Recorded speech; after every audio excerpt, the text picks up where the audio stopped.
सुधांशु त्रिवेदी ये कह रहे हैं कि फारूक अब्दुल्ला तो इतनी बड़ी नेशनलिस्ट फोर्स है, अगर मोदी जी 56 इंच का सीना दिखा देते चीन को तो फारूक अब्दुल्ला को मौका ही नहीं मिलता चीन का मुंह ताकने का कि ये आएंगे और 370 हटा देंगे।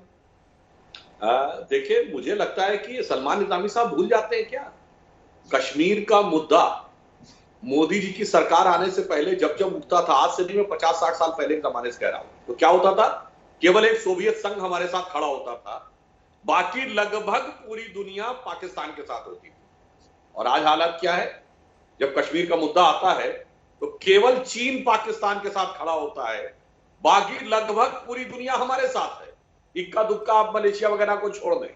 और इसी 370 पर एड़ी चोटी का जोर लगा के चाइना संयुक्त राष्ट्र संघ में, यूनाइटेड नेशंस में एक रत्ती का भी प्रस्ताव आगे नहीं ला पाया।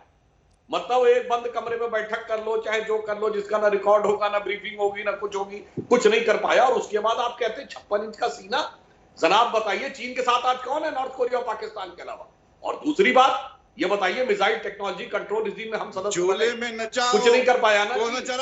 और दूसरी बात, शंघाई कॉर्पोरेशन के प्रस्ताव में आतंकवाद का मुद्दा जुड़ा, चीन कुछ नहीं कर पाया ना। 370 तो आपने देख ही लिया। और ये याद करिए, जो संयुक्त राष्ट्र संघ में आतंकवाद के ऊपर, विषय के ऊपर आतंकवादी घोषित करने के लिए सारी बातें छोड़ दीजिए, मसूद अजहर को नहीं रोक पाया ना चाइना। एक सेकंड सलमान निजामी, चाइना की सुधांशु जी सारी बातें छोड़ दीजिए। अभी संबित पात्रा ने प्रेस कॉन्फ्रेंस की, आपकी पार्टी के राष्ट्रीय प्रवक्ता हैं, उन्होंने थोड़ी देर पहले प्रेस कॉन्फ्रेंस की। उन्होंने कहा कि फारूक अब्दुल्ला देशद्रोही बातें करते हैं, रिपीट ऑफेंडर है। सर ये बात केवल प्रेस कॉन्फ्रेंस के लिए थी, इसमें कोई कार्रवाई नहीं? अभी सुनिए, होगी या नहीं होगी? अभी फारूक अब्दुल्ला जी का कुछ महीने पहले का तो बयान है, जब उन्होंने पाकिस्तान के लिए बोला था। तो पहली बार बोला है क्या? मैं इसलिए बात कह रहा हूं, फारूक अब्दुल्ला साहब वहां के सबसे सीनियर व्यक्ति हैं, तो उनको इस बात को गंभीरता से कहना चाहिए जो बात सलमान निजामी साहब कह रहे हैं। अन्यथा यह भी एक हकीकत है। देखिए, 2 ही परिवारों ने और कुल मिलाकर 3 परिवारों ने पूरे 70 साल कश्मीर के मुस्तकबिल को तबाह किया है।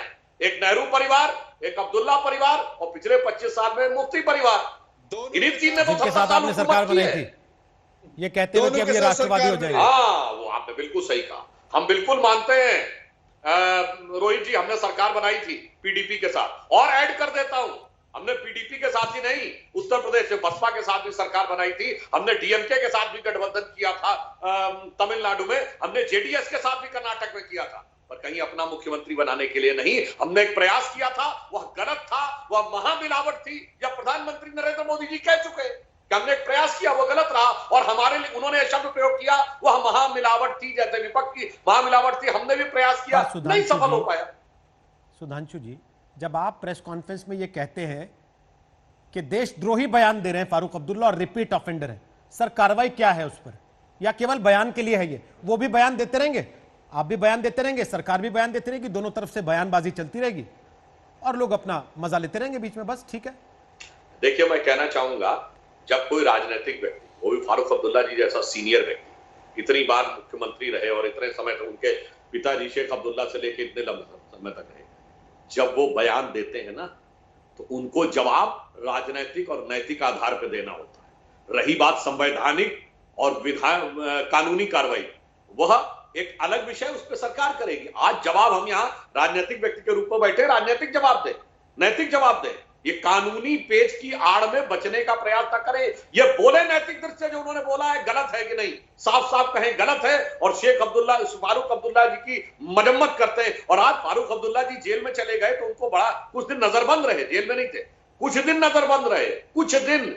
अमित शाह जी ने स्पष्ट कहा था कि हमने नहीं रोका है, वो नहीं निकल रहे। शेख अब्दुल्ला साहब तो कितने जमाने में 12 साल रहे तो नेहरू से दावत नहीं थी, यहां चंद हफ्ते और इतनी दावत।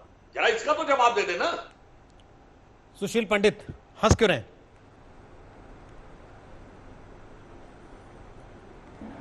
देखिए, सबसे मैं 2 बातें कहना चाहूंगा रोहित जी। पहली बात यह कि फारूक अब्दुल्ला जितनी मर्जी रामधुन गा लें, जितना मर्जी भारत माता की जय बोल लें, उनके जो मन के अंदर दिल की बात है ना, वो गाहे बगाहे जुबान पे आ ही जाती है। और ये पहली बार नहीं हुआ है कि आप सबको हैरानी हो और मुझे हैरानी हो। फारूक अब्दुल्ला ने अभी पिछले महीने 19 सितंबर को, ये वही दिन है जिस दिन एनआईए ने 7 आईएसआईएस के गुर्गे इस देश में पकड़े थे, जिनके तार पाकिस्तान से जुड़े थे, जो पाकिस्तान से इंस्ट्रक्शंस ले रहे थे, निर्देश ले रहे थे। उसी दिन फारूक अब्दुल्ला ने कहा कि भारत को पाकिस्तान के साथ बातचीत शुरू करनी चाहिए। तो ये उस दिन पाकिस्तान के वकील थे हिंदुस्तान में। आज चीन हमारी सीमा पर हमें आंखें दिखा रहा है, तो ये फूले नहीं समा रहे हैं कि इनकी राजनीति चमक जाएगी क्योंकि चीन भारत को धमका रहा है। यही थे जो हजरत बल मस्जिद से तकरीर करते थे कि ये पत्थरबाज मंत्री या एमएलए या एमपी बनने के लिए पत्थर नहीं फेंक रहे, ये वतन के लिए पत्थर फेंक रहे हैं, ये वतन परस्त पत्थरबाज हैं।